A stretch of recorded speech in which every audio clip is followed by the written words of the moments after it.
we were conceptualizing shows. I go, babe, would you like to have your own YouTube channel or maybe your own YouTube show? Yeah, no. So, si 30, he's busy with school and you know naman how school can be so demanding. Mondays hanggang Fridays, nasa school yan. But if I can ask him to guest in one of the episodes, why not? Okay, for my last question, you're now a certified vlogger. So anong mensahe mo sa mga fellow vloggers na nagkakalat ng fake news? I think it's always good to do due diligence and to do fact-checking before you send out something out there. Knowing na you have followers, knowing you have a platform, I just hope that these platforms are used responsibly because you just don't know kung sinong buhay ang naaapektuhan ninyo dahil sa mga fake news na lumalabas. So, if you're given a platform, use it responsibly. Parang use it wisely. Parang instead of using it to just like tear people down or just for what? For you're gonna spread fake news for likes and comments and whatnot. I mean, is this something that you can be proud of? Is this something that you can tell your children na, anak, nagsaspread ako ng fake news? So, there. Thank you. Thank you, Jody, and congratulations. Oh, certified vlogger ka na talaga eh, no? Uy, I just wanna make mention, no? Bukod sa mga press, may mga fans din pala dito, Jody. Jody Natix, tama ba ako? Thank you for being here. Nakakatuwa naman yung mga Jody Natix. Okay, before I give the... Ito pala, si Chad Rosario of Manila Feed. Hi, Chad! Hi, Jody! Congratulations! Ayan. For sure, marami na yung gustong maging part ng YouTube channel mo, mag-guest mo, at gusto mo rin i-guest. Sino-sino yung mga gusto mong i-guest at saang show mo sila gustong i-guest at bakit? For me kasi, parang if there are people like interested in like not just guesting or maybe if you think that you have something good to share, then maybe we can actually not just do a collaboration but just to like maybe get you to be a part of the channel and have your own show, diba? So yeah. Pero yung personal mong choice, Jody, sino ang gusto mong makasama sa travel? And then sa Let's Drink to That, sino yung gusto mo rin magkaroon ng parang bookingan session? Or celebrating success? Naku, baka sila ang kasama ko sa Let's Drink to That. Baka biglang sila yung ma-elbow pag okay lang ba? Hindi. No, for travel, I guess, well, kasi sila yung lagi kong nakakasama ngayon because of taping. And napag-usapan natin yan na parang, kung magta-travel, si AC, sasama ko sa Cambodia. Ako, saan? Walaan niyo kung saan. Sa Paris. Gusto niya. Mayaman yung itsura pang Paris. Pero iiwanan doon niya ako, wala kating budget. So yun. Okay, last question. Without spoiling yung magiging pilot nyo, no? Ano-ano na yung mga parang unforgettable moment mo while filming yung mga iba-ibang segment na dapat abangan ng mga viewers? For Live Light, particularly, I can't say na parang I have like a favorite segment. Kasi parang pakiramdam ko, lahat ng mga topics na nagawa namin for our first season, yes, isang season na yun natapos natin, are parang important for, for mga discussions, ganyan, something to ponder on. With Let's Drink to That, every taping day with these two is just like, parang fun. Minsan nga, dumalagpas na kami dun sa time namin kasi nauuna pa yung mga chikahan.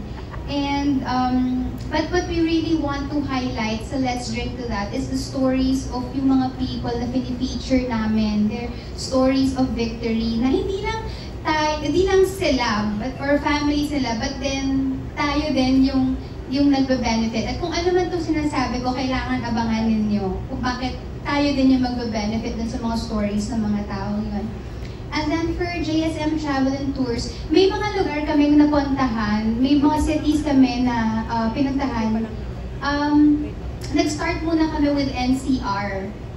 Na-realize ko na, grabe no, pwede pala tayong mag-travel at makonsider mo yun na travel without riding a plane or maybe traveling too far. Kasi ang daming mga hidden gems, even mga, let's say, small cafes, mga startup businesses, mga art galleries na hindi gaanong napag-uusapan. So, parang yung mga tipong isang jeep lang nandun ka na, maraming mag-enjoy ka at marami ka pang matututunan. Thank you and congratulations. Thank you. Thank you, Chad. Now we have June Lalin. Thank you, Angie. Yan, Jody, ang bongga. Ang in-expect namin, nung papunta kami dito, hindi ganito kabonggang YouTube channel. Pero may mga iba-iba kang shows. Mukhang lalaki pa, di ba? Pero parang gastos. Hindi ka ba nasi-shock?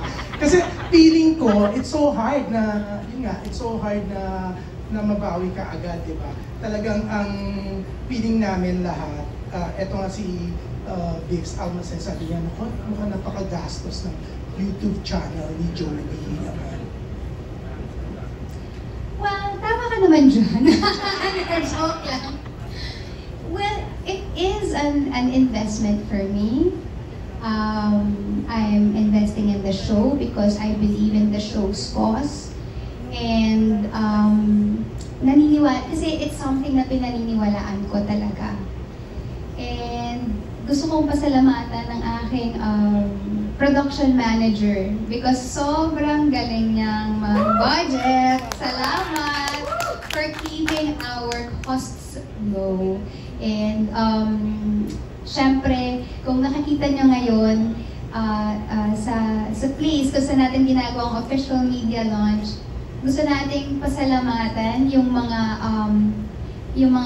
suppliers na nandito ngayon because nandito sila dahil pinaniniwalaan din nila ang The JSM channel and nandito sila with all their hearts. So maraming salamat for being part of this.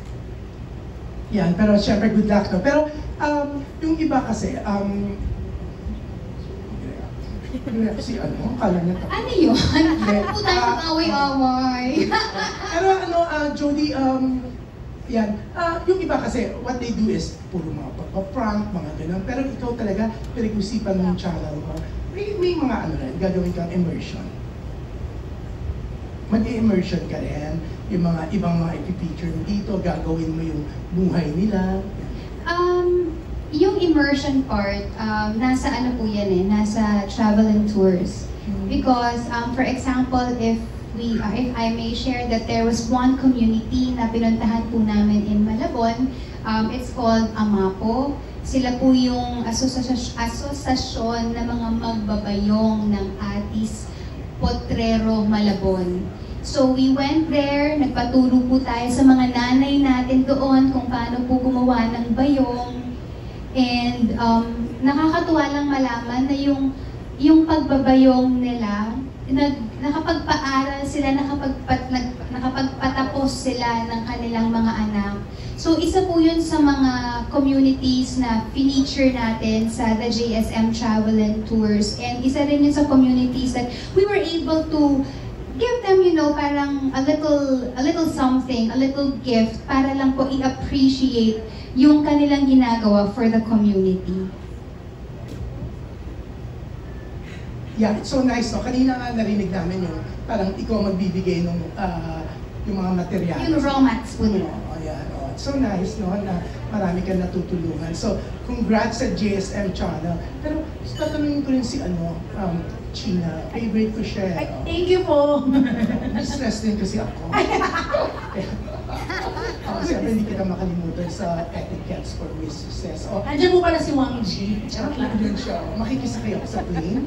Pero yan, Chia, you're based again here in the Philippines? For now. Yeah. Balik na darating ko lang last year February, tapos parang na-miss ko nga. So nagpaalam ako sa asawa ko kung pwede akong payagan na mag-comeback na muna, which is, thank you Lord, kasi pagbalik ko, nabigyan ako ng magandang project with Dreamscape. Kasama ko nga si Ate Jody, sa Lavender Field. So, tapos yan, meron kaming project na ginagawa ngayon. So, dito na muna ako for now. So, Pero magpapabalik-balik ka. pabalik-balik, pag kinaya ng budget, pwede bumalik-balik. Kailangan- Ay, di meron plano naman para si Wang Chi. So, yeah, pabalik-balik tayo, mother. Si Jody before, she stayed in LA, tapos she decided na bumalik, tapos ang bongga ng career niya. Malay mo parang Oo nga. Kasi parang tulad ng sinabi niya, makaalis. nafe-feel niya na ito na yung tamang panahon para i-launch niya to. Ako rin, ito na yung feel ko na tamang panahon ng pagbabalik ko. Naramdaman ko rin po yan. Pero yan, congrats sa inyong Thank you tatlo. po. We're so excited to watch yung mga shows dito sa JSM channel. Yan. Thank you! Thank you.